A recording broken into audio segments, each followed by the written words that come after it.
So everyone, Craig Hanson here, guys. Yes, welcome to my video. Dustin Johnson, check this out. How's the guy's hand-eye coordination? Just pumps it 320 yards down the fairway with a fade. Guy's fading it and picks it off the bottle top like you've just got to be kidding me, don't you? Now, when we look at the moves of this swing, the major moves, it's very, very similar if you've seen some of my other videos. The hallmarks, the 4 or 5 things that we need to do to hit great shots.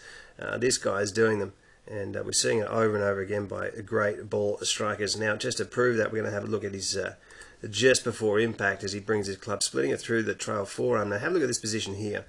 Now, this is coming in behind the hands here. What does that actually mean? Well, when we're drawing a line here, this is coming in behind the hands here, this entry, and when we're having a look at the club face here, this thing's going to be pointing up just on this side of 12 o'clock. Now, he's obviously got an extremely bowed left wrist, but at this position here, it's not even bowed hardly at all, it's just flat. So from the position up the top, when we're seeing this type of position here, it's interesting how he can bring that down. Well, let's get in there. Let's get in there and have a little bit of a look here at some of the moves of this remarkable ball striker.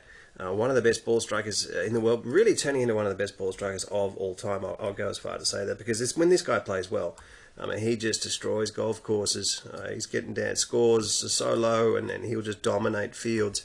The guy can win a tournament by 8 shots, and no one's really that surprised. But let's have a look at this initial move here, with the head moving back and the hip. The head moving down and the hip moving back, I should say. Now, this is just a great drill, and I've mentioned on other videos. It really does get your depth of pivot, your right hip moving up, which is nice and high, which will help you for your transition move down. Now, we know that he's got some moves in the swing that others don't have. I mean, that left arm's up extremely high at the high 60-degree area here, and pointing down inside the golf ball. Now, we know that the tour average of the head movement is 3 inches down, because they can hit it with a bent right arm. Staying up, tall or level, really makes it easy to throw the club, throw your arms out, lose your angles, and so getting that movement down helps players. So look at this, create more power. They use the ground as leverage, and look at the depth of the hips there, with the right hip moving back. And you don't need to be as fit as you think to get that hip back. We've seen a lot of really good players over the years who haven't been in perhaps the best shape, be able to get that depth of pivot here, 40-degree shoulder plane, something we're on world-class golf instruction that we're really showing people to get their pivot right, as that helps get the downswing in the right position. There's your moment of truth rather than being at impact. If your downswing's all messed up, your impact's going to be as well. Check out this move here. The guy sort of looks like some sort of praying mantis, with all due respect. Really love watching this guy play golf. Look at that, head's moved an absolute mile down, and body strength, just huge angles here, 35 degrees from the shoulder and the belt buckle. Seen that with only a couple of players before in the history of the game, and he's going to now turn this club down, and that's the interesting thing, bring this elbow down that we see so much. I'll show you another view of that as we come down, but you can see that club head coming down, and that lead wrist isn't actually, that bowed.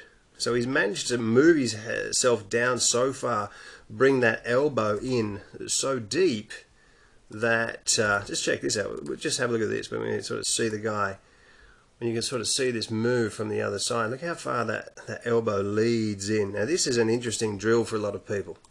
If you guys can get in there and just, this is a flattener to help shallow out your plane, leading in with that right elbow, neutralizes the club face. But a lot of you guys hitting pull shots, if you're hooking the ball, obviously this will neutralize the club face position. But moving now through the shot here, yeah, I mean, that is just incredible work. I mean, that has put so much pressure on your back into this position. Look at that club face, how square that actually stays through the golf ball. And yeah, it's really quite tight in here, isn't it? He really just manages to get that path around so far to the left that's how he's fading the golf ball. World-class golf instruction has over 700 detailed videos for every golfer. Practice programs and evidence-based material is applied in helping you to become your own coach and play your best golf. Join us in the chat room and join the community of world-class golf instruction. When you're having a look at the amount of angle, what I do find really interesting from this front view here is the setup of the irons. Like this guy hits it low. He's a low hitter. Hasn't got really any face rotation at all. Look at the grip on that.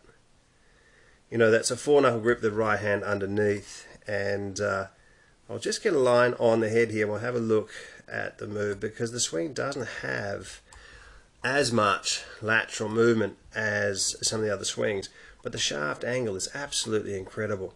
So left arm stays straight, almost inverted, head lowers down, and we can see the setup well back here, a little bit like that Colin Morikawa here. Look at that head movement down again, and we see this, there is lateral movement in this one, but not that much. Head moving forwards, however, so he gets the top half over the bottom half, now backing it up and bringing in a deep angle, but a huge angle here, right leg down under 60 degrees. And when he hits this thing, like this is a long iron. What's he got here? He's got 18 degrees, there's 90, 18 degrees of shaft lean and a compression line that you've never seen before. It's almost like that face just bounced off. I'm sure he would have hit it in the middle. He hits everything in the middle, but it's almost like he's opened the face back up there. Just look how square that club face. Look at that's just ridiculous, isn't it? How's that lead arm? Have you ever seen anyone compress a golf ball like that? Have a look at that position after impact. And just absolutely no face rotation. And we just see so much of this lead arm. When you're comparing that to someone like Ernie Els, I mean, look at this release here. Yeah, I'm not saying one's better than the other, but for the club golfer, you're not going to be seeing the club golfer doing this, are you? On this side here. So, you know, for the club golfer getting a little bit more shut, or getting a 3-knuckle grip and getting the lead wrister flat or slightly bowed, because we're seeing club golfers all around the world with this type of forearm or lack of forearm rotation, so more suited to a shut golf club through the golf ball. Dustin Johnson, what a golfer, what a golf swing. And I think we're going to see this guy dominate more and more into the future. Currently the world #1, guys. Check out World Class Golf Instruction, or if you're after online lessons, at CraigHansonGolf.com. Thanks for watching.